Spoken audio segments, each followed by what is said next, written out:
जीवन के लिए, और नो लॉन्गर का मतलब होता है पद के लिए। जैसे कि हम इस वाक्य में समझेंगे, पहले हम नो मोर पे चलते हैं। जैसे क्या, वह अब इस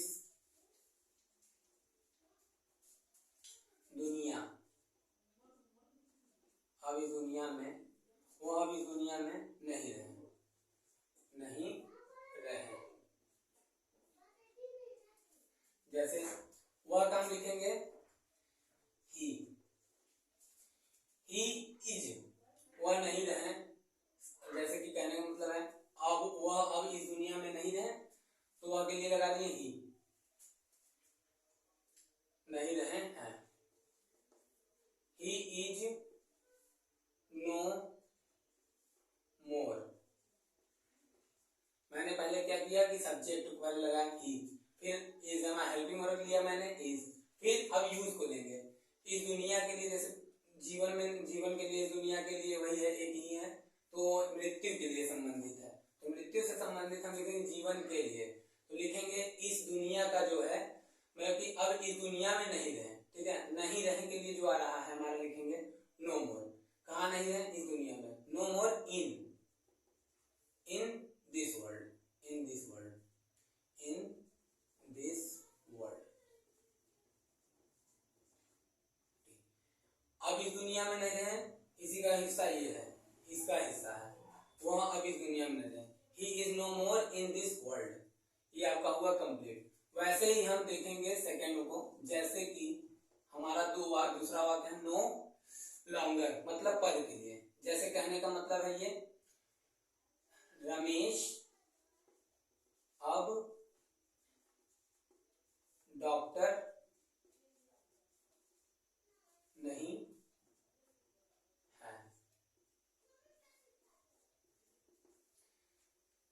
जैसे कि रमेश अब डॉक्टर नहीं है, इस वाक्य को हम समझेंगे रमेश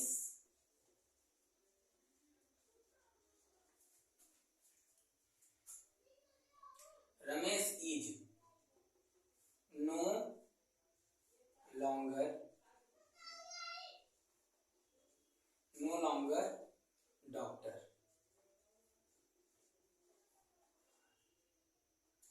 रमेश का मैंने पहले सब्जेक्ट लिया, फिर उसके बाद क्या किया मैंने, है के लिए इज लिया, हेल्पिंग वर्ब। फिर अब नहीं, डॉक्टर नहीं है, रमेश अब डॉक्टर नहीं है, तो पद से संबंधित है, इसलिए मैंने यूज लगाया नो लॉन्गर डॉक्टर।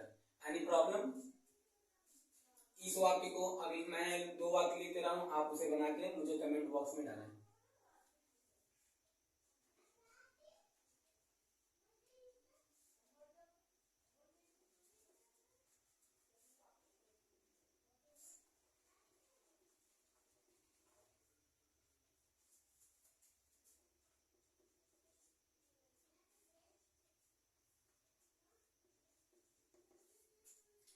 फर्स्ट वाक्य ये आपका इसके संबंधित है,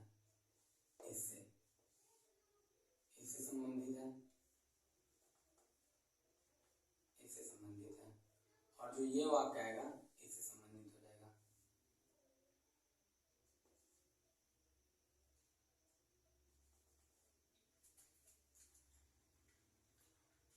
वह अब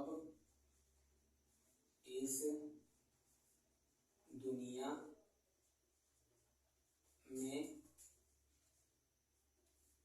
नहीं है। आप मुझे ये हल करके, सॉल्व करके ट्रांसलेशन को